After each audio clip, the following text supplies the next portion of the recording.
good morning and welcome to the news this week on Spiritz TV. I am Shalini Kumar with the latest updates from the world of alcoholic beverages and hospitality. Russia's war against Ukraine is witnessing further economic sanctions against Russia as many countries and companies have cut it off. Here are some stories of the global impact on Putin's country. United States President Joe Biden announced to revoke Russia's trading status. President said that the move to revoke trading status aims to punish the Russian government for its invasion of Ukraine. The decision downgrades Russia's trading status with the US and allows Washington to impose higher tariffs on Russian products, spirits, vodka, seafood and non-industrial diamonds, and import from Russia is no longer allowed. In response to war in Ukraine, spirits companies Diageo, Pernod Ricard, Brown-Forman and Edrington have suspended their sales in Russia. In a statement, Diageo confirmed it halted exports to Russia and Ukraine after Russia began its invasion of Ukraine. Pernod Ricard, the Macallan owner Edrington and Brown-Forman also confirmed a similar move.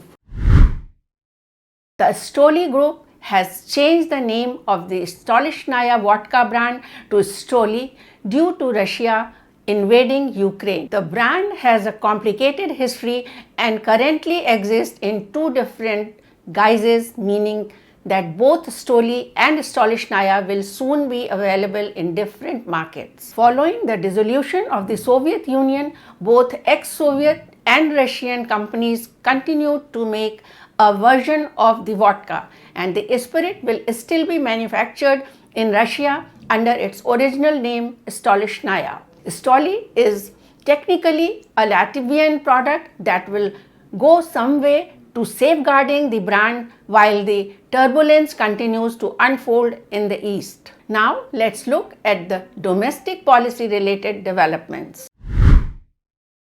A welcome move from the Government of India brought some sense of relief in a war-induced global hostile environment.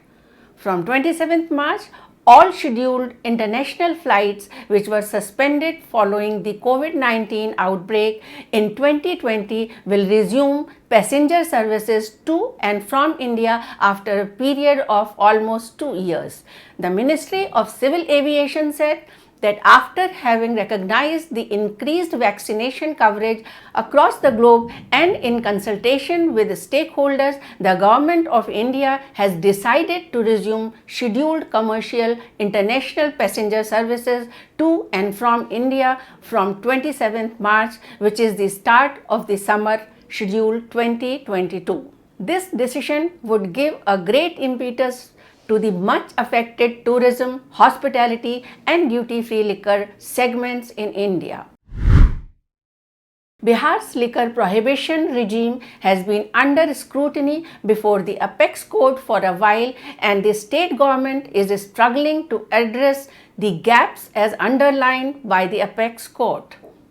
Amidst all this, a 5-member team from Rajasthan visited Bihar to study Bihar's prohibition model on the instructions of the Chief Minister of the state. The team is scheduled to interact with the officials of the State Prohibition and Excise Department, other departments and map implementation prohibition law at the district level.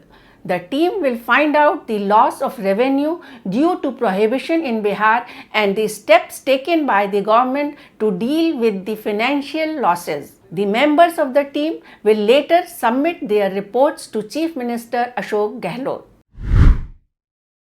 Bihar Cabinet has approved amendments to Bihar's liquor prohibition law to make it less stringent for the first-time offenders and those caught carrying liquor in small quantities. The amendments will come into force after the approval of the State Assembly, which is currently in session. The proposed amendments mandate that any person arrested under law shall be produced before the nearest judicial magistrate or executive magistrate within 24 hours, either in person or via electronic video linkage. For seeking custody also, production of seizures will not be necessary and electronic evidence will suffice. Recently, the Bihar government stated before the Supreme Court that the prohibition law would be modified. The Delhi High Court refused to halt the Delhi government's decision to withdraw discounts on liquor in the national capital. The petitioners argued that liquor discount suspension order causing them losses of crores on a daily basis and the government order was arbitrary and against Delhi's new excise policy. Counsel to Delhi government submitted that the government could come up with a new circular in the near future allowing 5 to 10% of discounts. Liquor vendors in Gurugram have decided to increase liquor prices in Gurugram by at least 10% in order to cover the losses they had suffered during the pandemic and to remain in competition with the Delhi liquor market. The decision by Gurugram's liquor vendors follows Delhi High Court's refusal to stay the order of the Delhi government, where the Delhi government had barred any discount or rebate on the sale of liquor in Delhi. According to the budget presented in the West Bengal Assembly, the West Bengal's Excise Department is expecting a total revenue receipt of 16,500 crore rupees during 2022-23 fiscal against an estimated collection of 15,586 crore rupees in 2021-22 fiscal. Out of total revenue estimation, 9,012 crore rupees is expected from foreign liquor, while country spirit and beer are estimated to garner 6,046 crore rupees and 1,322 crore rupees respectively to the West Bengal's exchequer.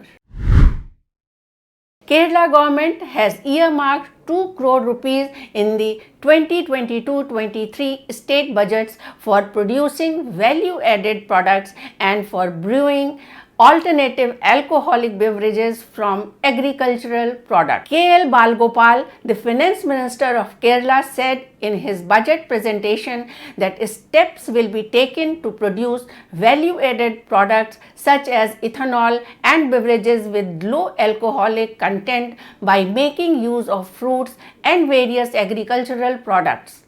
The budget proposes to support small-scale manufacturing units for making wines and other minor alcoholic beverages from fruits and crops other than food grains. Here are some other interesting stories from diverse areas. Diageo controlled United Spirits Limited has announced to acquire a minority 22.5% stake in Now Spirits for 31.5 crore rupees. According to a joint statement, Diageo India will also have a call option to acquire the remaining shares on pre-agreed principles in Now Spirits and Beverages Private Limited. Now Spirits is an emerging craft gin company in India with brands Greater Than and Hapusha Gin. On the occasion of International Women's Day on 8th March, Tage Rita Take from Arunachal Pradesh received the coveted Nari Shakti Puraskar in the category of entrepreneur. Tage Rita Take, who is doing commendable work in the production of indigenous alcoholic beverages, is one of the 29 women given the Nari Shakti Puraskar for 2020 and 2021. Diageo has announced plans for a new carbon neutral $245 million distillery to support momentum and growth ambitions for its Crown Royal Canadian whisky brand. The facility, with the capacity to produce up to 20 million litres of absolute alcohol, will sit on approximately 400 acres in Ontario's St. Clair Township and includes a distillery as well as blending and warehousing operations.